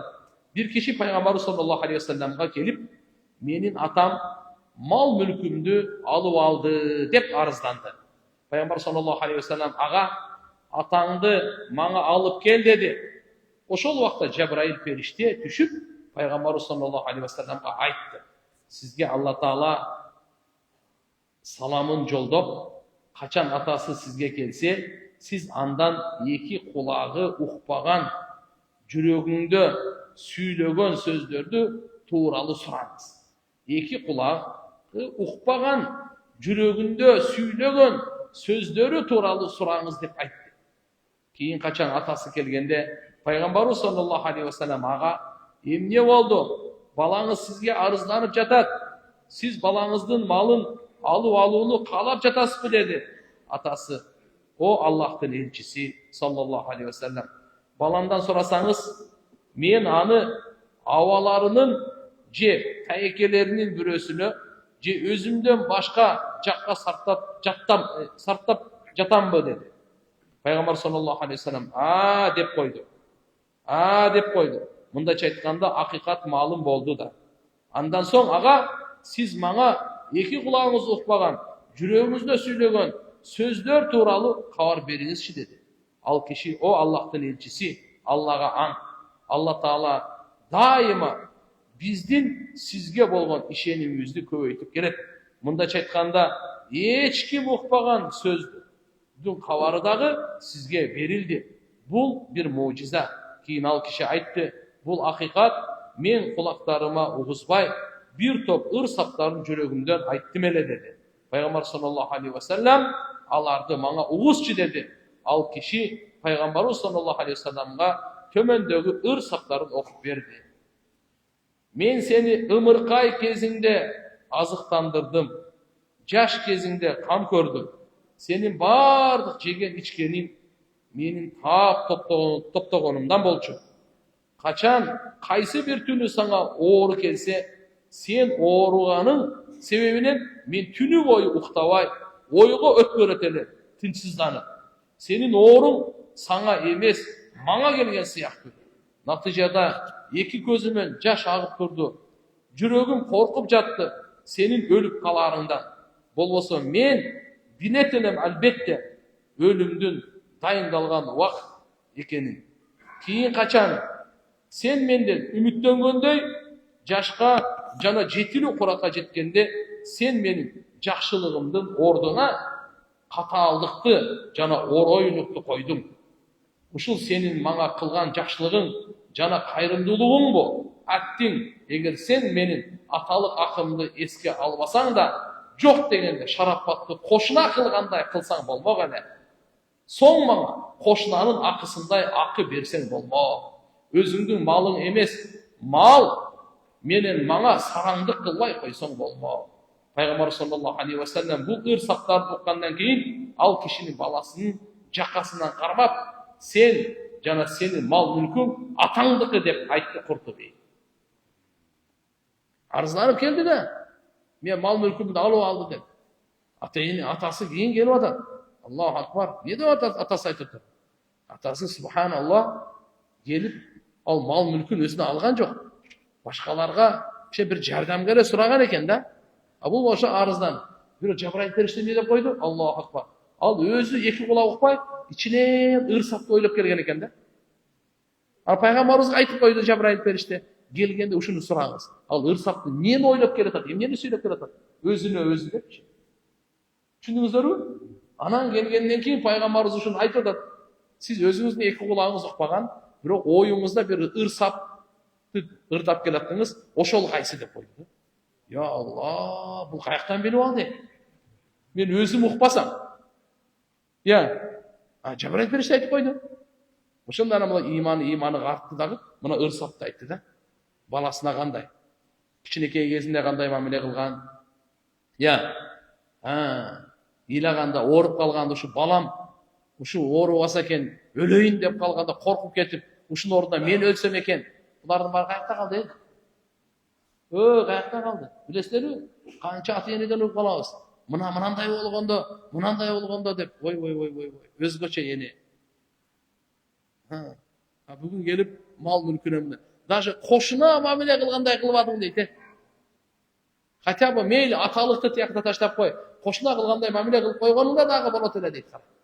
Oşondan Peygamber sallallahu aleyhi ve sellem çakasından karmama aytkan eken da sen anta ve maluk li abik.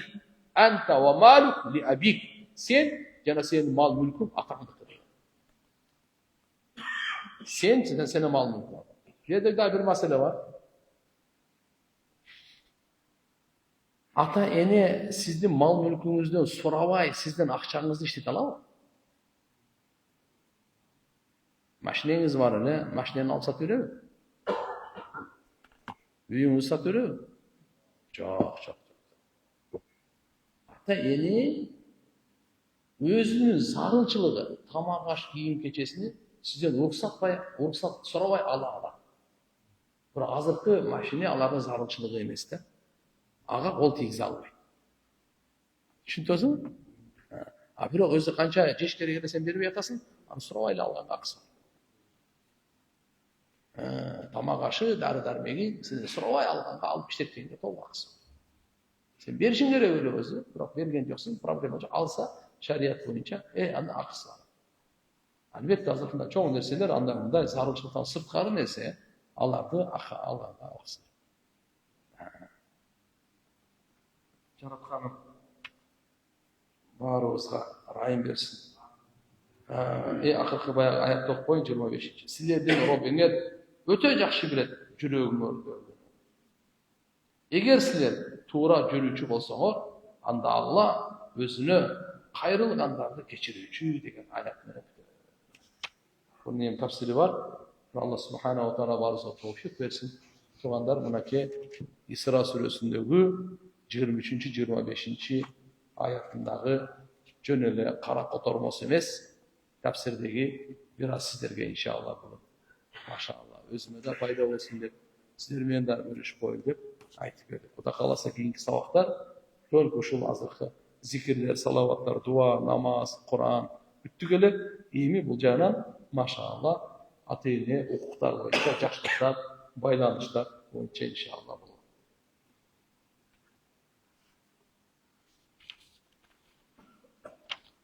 Darat alып жатқанда дараттың жарымына келгенде жел шығып, денеден қан шығып кетсе, даратты қайра алышыбыз керек дейді.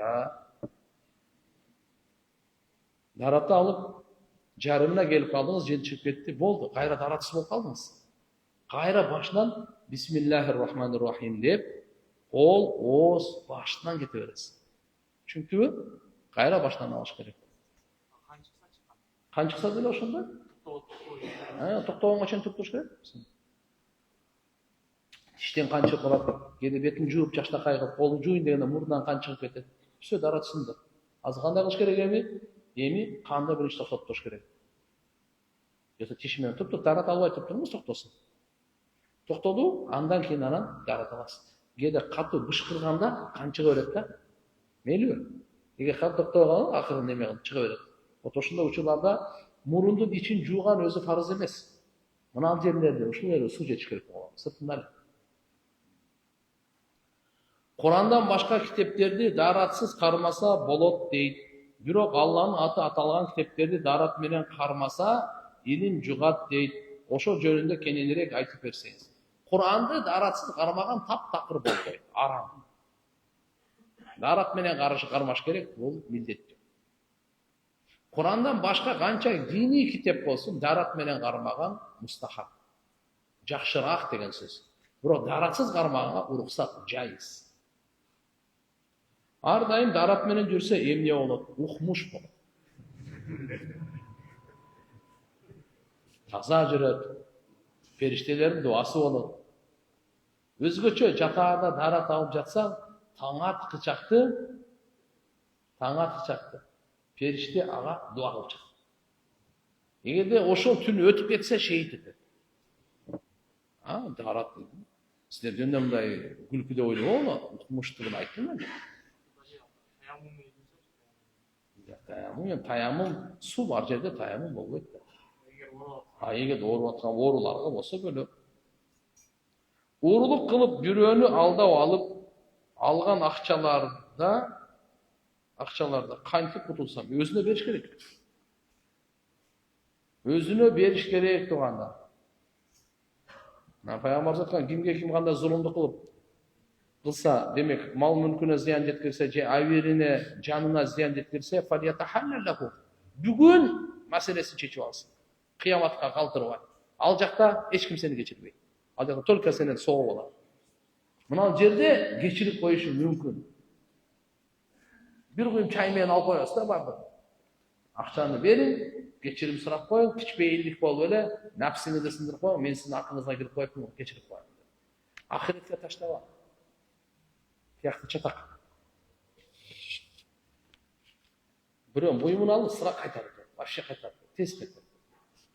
Дамла бизге дуа кылып коесузбу? Четке кетип жаттык эле, Алла ыраазы болсун. Сапарыңыздарды Алла Таалам өзү берекелүү кылсын. Пайгамбар саллаллаху алейхи вассалам дуасын сүннөтүнө бекем болуңуздар, 5 вакыт намазга бекем болгула. Башка жерге барганда бөтөн жер барбыр, жоочун жер. Намазга бекем болуш керек, күнөөлөрдөн сактаныш керек. Ошол мамлекеттин мыйзамын сакташ керек. Россияга барасыңбы? Россиянын мыйзамын сакта. Кореяга барасыңбы? Корея, Европабы, Америкабы, кайсы мамлекетке барсаң, ошол мамлекеттин мыйзамын сакта. Ошол жерден Алла Таалам сага ырыскы берип атабы, сактоо милдеттүү.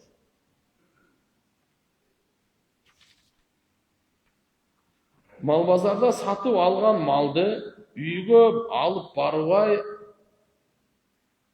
алган жерде сатса болобу? Эгерде мал базарда сиз сатып алдыңыз, колуңузга тийди, акчасын бердиңиз, проблема жок. Үйгө алып келбейли, ошол жерден да кошуп сатып берсең болот. Өзүнүн баасында сатсаң да болот, арзан сатсаң да болот, ал сеники. Сөзсүз аны үйгө алып келип, кийинки базарга чейин дагы жем, чөп деп отурбайын, сатып бересиң. Бирок баягы шарт, акчасын берип, колуңа ал, кабза. Намаз окуп жатканда кыбланы направлениясы канчалык түз болуш керек? Кээде 5-10 сантиметр нары бери болуп калат. Эчтеке болуп. Кур'ан-ы Каримде оңуз. Фаваллу вужухакум шатра. Фавалли вajha шатра al-masjid al-haram. Пайгамбарыбыз Мухаммад алейхиссаламга Алла Таала буйрук берген. Сен жүзүңдү Масжид ал-Харам, Мадинада да. Ал убакта каякта композ? Азыркындай каяктагы технология? Пайгамбарыбызга Алла буйрук берип атат. Мадина Меккеден 450 километр. Фавалли вajha, жүзүңдү бур. Шатр ал-Масжид ал-Харам, шатр деген сөз мындай. Ошол тарап деген сөз. Точно деген сөз эмес. Жакшы түшүнүп алыңыз. Маселени оң жак сол жак кыймылдатпай жакшы түшүнүп алыңыз. Масжид ал-Харамга карай, ошол тарапка, направление карап, жүзүңдү бур деди. Макулбу? Бардык сахабаларга, үммөттөргө эмне деди? Фаваллу вужухакум шатра. Силер да жүзүңөр ошо жака бурла деди. Пайгамбар ошон үчүн айткан, сураганда, кыблага келгенде, мына эки тоо турат го, ошонун ортосу бар кыблада. Мадинада. Түшүндүңүзбү? Эми фукахалар ушуларга машалла маселе кылат. Намаздагы ичиндеги 6, сыртындагы 6 фарыз. Кээ бир жерде 13 фарыз деп келет. Кээ бир жерде 12 фарыз деп келет. Намазда канча фарыз бар экен? 12 фарыз. Кээ бирлер канча дейт? 13 фарыз. Талашуунун кажети жок. Сеп ал жерде бая кийим таза болсун деген, сатыр аурат деп коет. Эркектиги киндиктен тизеге чейин жабык болсун, ушул фарыздарда. Кээ бирлер баягы кийим дегендеги кийим таза болсун, ошо экөөнү киргизип койгон, Б кылып. 13 дегени болсо, кийимдин тазалыгы өзүнчө, сатыр аурат өзүнчө кылып айткан. Ошон үчүн талаштын кереги. Демек жалпысынан 13 фарыз деп айтсак туура эле болот. 13 фарыздын бири кыбланы табуу. Кыбла фарыз. Бул фарыз намаздарга. Нафил намаздарга эмес. Мисалы биз Бишкектебиз, балыкчыга кетип атабыз, кыбла каякта кетти, аркада калды. Машиненин ичинде намаз окуп кете бересиз да. Түшүндүңүзбү? Ат менен төө менен кетсеңиз, балыкчыны карап эле окуп кете бересиз. Түшүндүңүзбү? Самолет кетип атат, бул жактан учту, бу жакта эмне бар? Япония, Кытай бар. Арка жакта калды. Нафил намазды окуп кете бересиз. Бул фарыз намаздарга сөзсүз кыбла. Сапардагы улоонун үстүндө болсоңуз, ал жерде эгерде кыблада башка жака бурулуп кетип аткан болсоңуз, ошол кете бересиз. Жерде болсоңуз, бирок сиз эртеге келип алып, мына мечитке келип алып, тияка карап окуй бербеңиз сүннөттү. Ал болбойт. Бар маселени ачык айтып коюш керек да. Башка түшүнүп албасын да, туурабы? Эгерде сапарда болуп, улоонун үстүндө болуп калсаңыз, маселеси айтылып атат да. Так, эми мына сиз айткан фукахалар кандай дейт? Өзү азыр заманбапка ылайыктап мечит салганда дагы, алхамдулилля, бар түпсүз жаштакка кылып туруп, кыбланы карап таап, мүмкүнчүлүк берди, колдонушубуз керек. Мурдагылардын намазы кандай эле, кичи моундай эле болуп калган. Алар проблемасы жок алар. Себеп алар ошо багытты алып окуп атышат.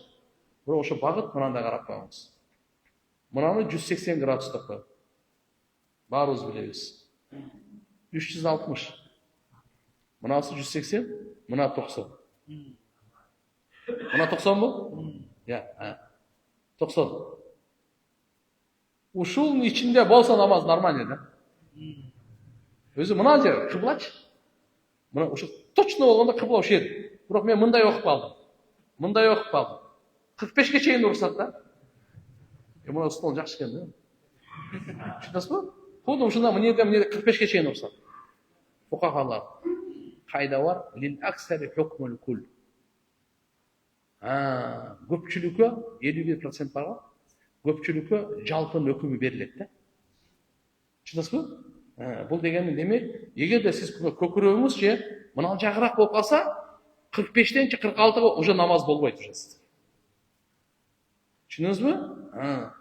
Ошон үчүн тапканыңыз болсо, мына 90дун ичинде болсо нормально. Себеп мына 180, анын жарымы 90, 90дун ичинде болсо, 91 болсо уже намаз болуп. А 90дун кайсы деп атам? Мына жерде мына 90дун ортосу 45, мына 90дун ортосу 45. Түшүнүктүү болду. Ну кандай болгон чакта да азыркы 5-10 сантиметр кичине мындай болуп калсаңыз проблема жок, иншалла. Алла кааласын. Вакыт барбы? 10 минут бар. Бисмилlah. Assalomu alaykum. Assalom. Эжекем Асан кызы Асел гемодиализге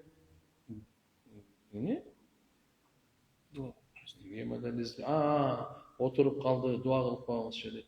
Аллахым шифасын берсин. Шифа Аллахтын колунда. Себептер, дарылар да себеп болот, дуалар да себеп болот.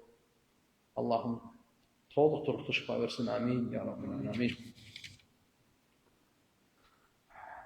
Мага 2 тандоо келип жатат.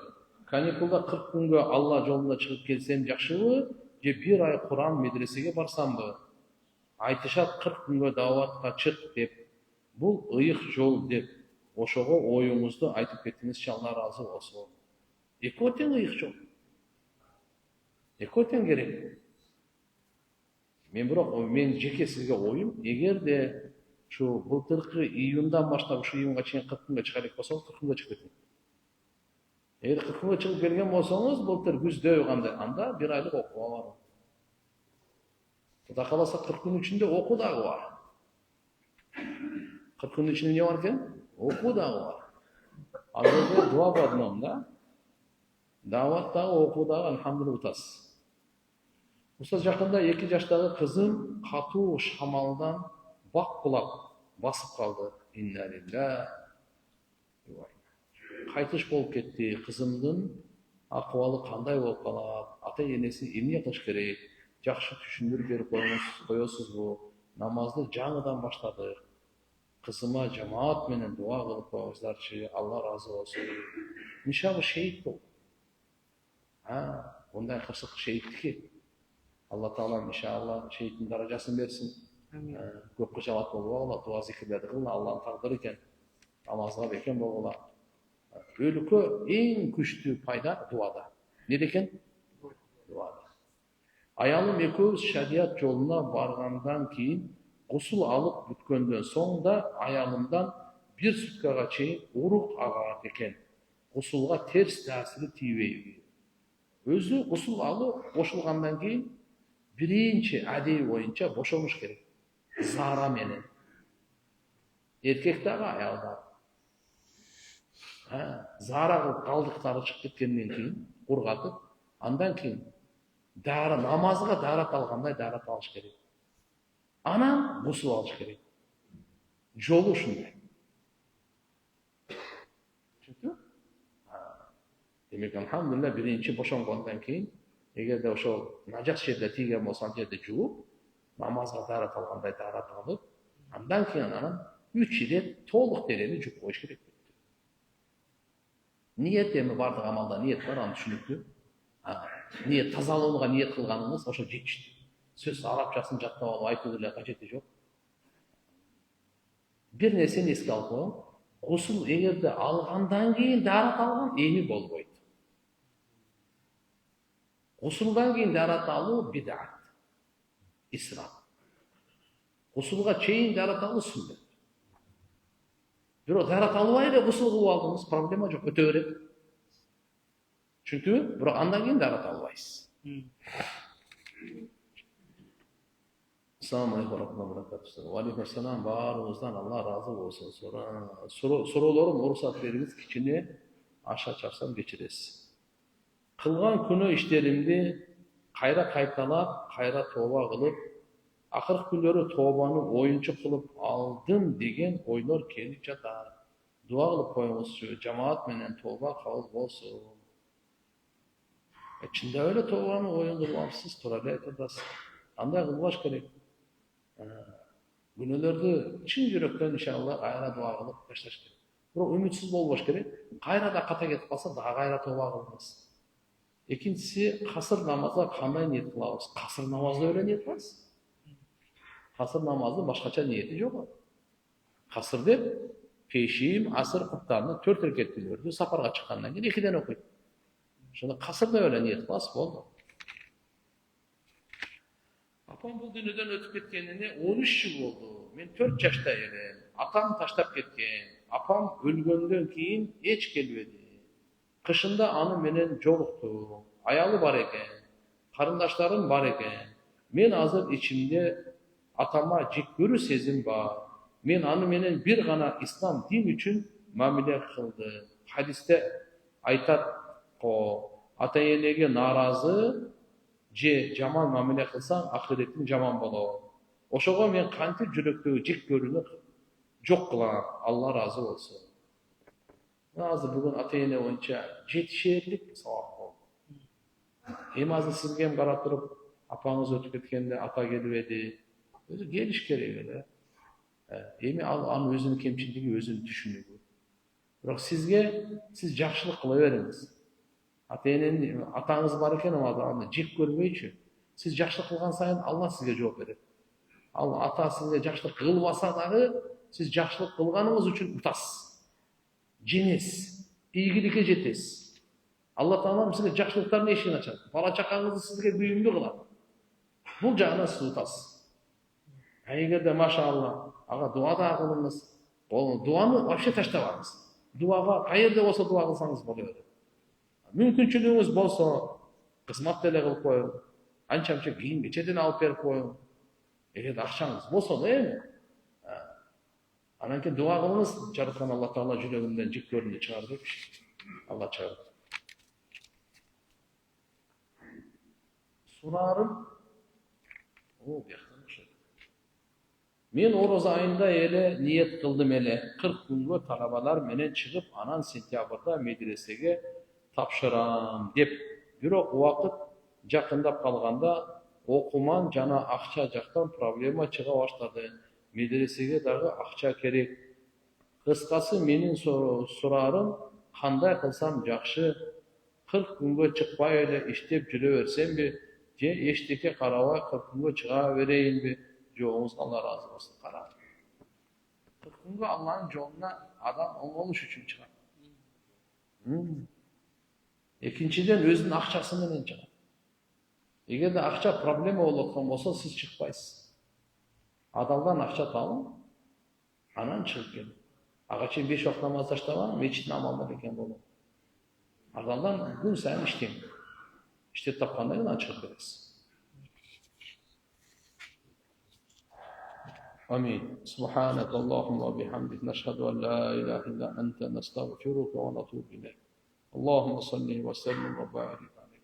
Sallallahu teala ala khayri halkihi Muhammed ve ala alihi ve ashabi ecmaîn.